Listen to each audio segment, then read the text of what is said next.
The major elements seen here include the frontal, parietal, temporal, occipital, sphenoid, zygomatic, and maxillary bones. The upper region of the lateral aspect is formed predominantly by the parietal bone, whose broad convex surface arcs smoothly across the side of the cranial vault. Its anterior border meets the frontal bone at the coronal suture.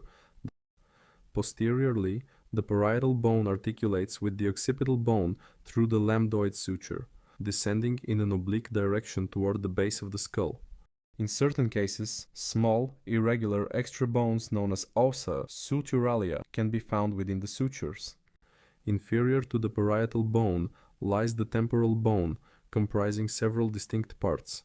The squamous part forms a thin, plate-like region that contributes to the lateral wall of the cranium.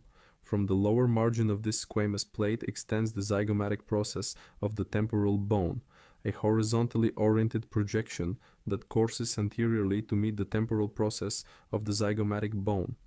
Their union forms the zygomatic arch, a prominent bridge that defines the lateral contour of the midface. The tympanic part of the temporal bone surrounds the external acoustic meatus, which appears as a circular opening on this lateral surface. Posterior and inferior to the meatus is the mastoid part of the temporal bone, identifiable by the downward projecting mastoid process. Just anterior and slightly medial to the mastoid process is the slender styloid process, though depending on the angle it may be partly obscured. Posterior to the mastoid region, the temporal bone meets the occipital bone through the occipitomastoid suture, which can be followed downward toward the foramen magnum.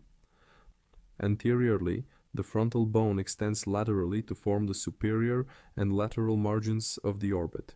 Its articulation with the zygomatic bone is defined by the zygomatico-frontal suture.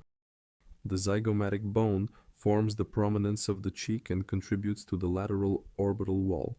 Its temporal process extends posteriorly to meet the zygomatic process of the temporal bone, completing the zygomatic arch.